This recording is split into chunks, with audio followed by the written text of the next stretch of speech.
Listen, so Saw X is the 10th movie in the franchise, and even if you don't count Spyro, it'd still be the 10th Saw movie in the franchise, but it's also the longest. Like, this thing is pushing almost 2 hours as it's going back to the beginning to try and convince people that Jigsaw's more of an anti-hero than a serial killer.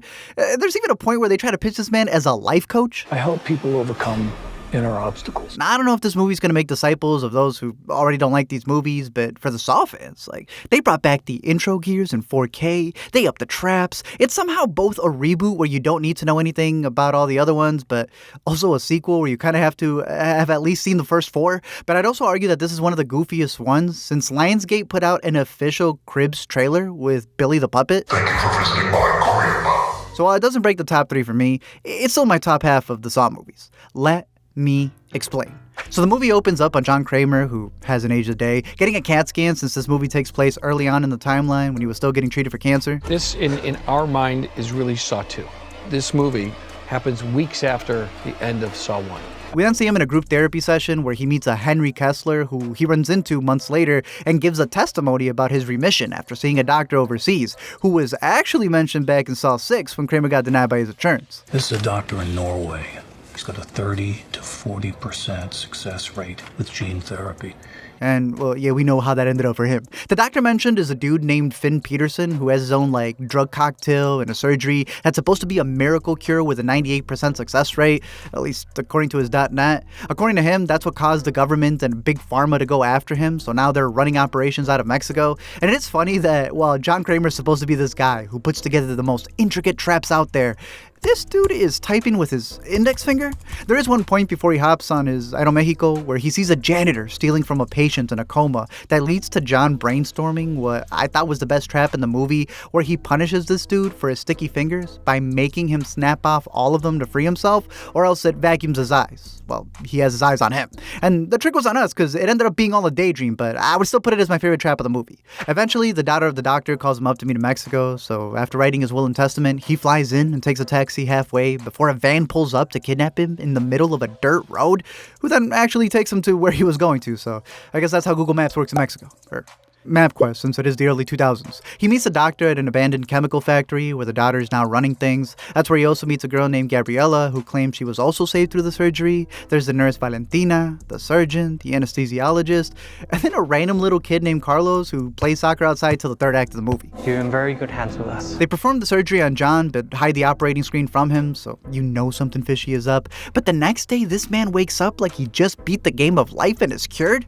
His brain is now working harder than ever before, designing traps like he's about to enter a competition, but after a couple of tequila product placements later, he has to swallow the fact that he got duped. See, it turns out that when they turned the screen around, it was because they were playing a video titled How to Do Surgery for Dummies, and they were faking it the whole time. And at first, I thought it was going to be like some black market organ harvesting or something, but they never even cut him open. They straight up bamboozled him. Now he's short $250,000 as he realizes that they've been running this international scheme for over 8 years on at least 34 people, and they've made millions. So now, John's been done wrong by a Cecil and a Cecilia. This is not retribution. It's a reawakening. That means it's back to work for Jigsaw, with the first up being the taxi driver, who was also pretending to be the surgeon, which, John realizes after the fact. His trap of forgiveness is to be tied up with knives for hands, which he has to use to cut off the bombs that he glued to his wrists. And I love how after he accomplishes it and rips off his flesh and blood, Kramer just, tosses him a first aid kit and considers him redeemed. Kramer, is that you? I've told you what you want to know! We then get a montage of the iconic pigman snatching up all of the others, like Valentina, who was out one night and was about to get assaulted, but luckily gets rescued, just to be set up in a trap. They snatch up the Dr. Mateo, who's giving out drugs, pepper spray Gabriela, who's doing those drugs, and then break into the main lady Cecilia's house as we realize that it's Amanda who's back and helping John with it all. But damn, they did her dirty with that haircut. Gail from Scary Movie 3 would consider that a jump scare. Metaphorically, yes. John sets up the traps for the new game at the abandoned factory, with Valentina going first, and her game involves her having to floss off her own leg, and then has to siphon out her blood to funnel enough bone marrow from it or else a timer is gonna go off that slices off her head. I mean, how does this lead to a better life? He was speaking metaphorically. He does that a lot. Cecilia then opens up Veronica so that she can use her intestines as a rope to go reach for something, and she's got guts because it works. She's able to snatch up a phone and make a call right before Amanda comes in and zaps her, which is then followed up by a guy named Parker conveniently appearing, but he claims that he got duped too and is also there for a refund. So now this man's up there in the office looking down on the games as Kramer sends in a big boy Billy, who at this point shouldn't be using training wheels. Billy pulls up with the tools for the next traps that has the fake Dr. Mateo choosing to perform brain surgery on himself, where he has to fill up a beaker with enough brain matter to unlock the key that he needs to escape. I mean, even if he wins, will he remember what he did wrong? And there's the fucking bone cutter? The cranium. I don't care what the fucking thing is called, Cecilia! It's crazy that in Saw 2, he gave that lady like the whole movie to perform the surgery. And here, he's got 60 seconds to pick at his brain. Obviously, he doesn't end up putting enough cerebral matter into the beaker, so the trap ends up squishing his head, just like the iconic reverse bear mask from the first, but Mexican edition. And even then, you're in soccer land, Kramer. You couldn't put an extra 5 on the clock? Don't hesitate.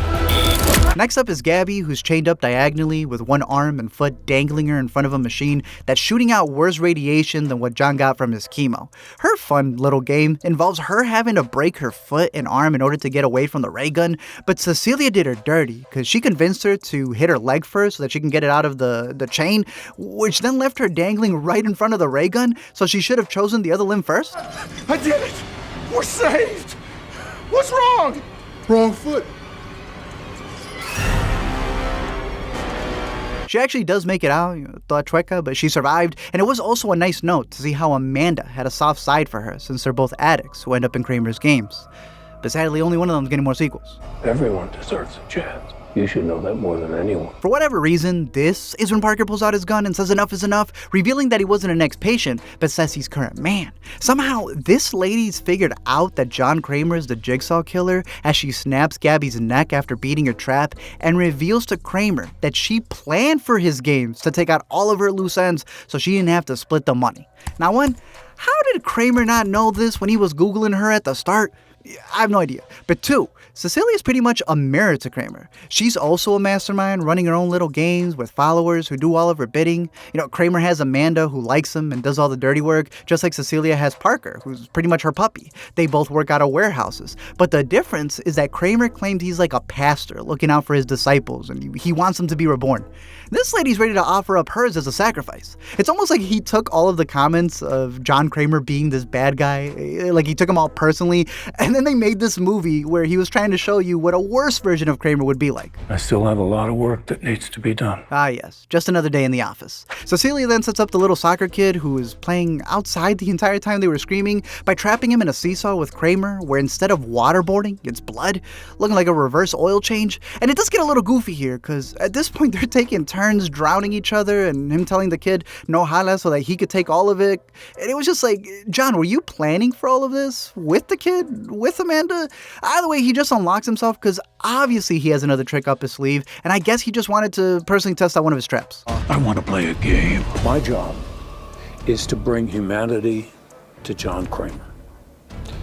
The traps I leave to the people who are disturbed enough to come up with some of these things. As soon as Cecilia and Parker go up to the office to get the money, that's when the real games begin, as the room locks them in order for one of them to get poisoned, as it turns out that it was always John's plan to get dirty and to set them both up, since the taxi driver had already snitched about Parker working with her. So if everything was meticulously planned, was Gabby dying not a part of it?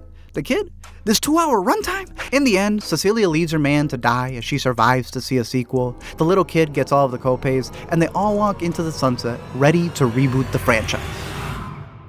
But now we've got some after credits. Somehow Saw X brought back more people than Fast X, as we get a scene back in the iconic bathroom where he's kidnapped Henry from the beginning for setting him up. But he also has his partner Hoffman there, who's ready to give him the scar that he lied about. Out of all the men to cheat, you picked John Kramer?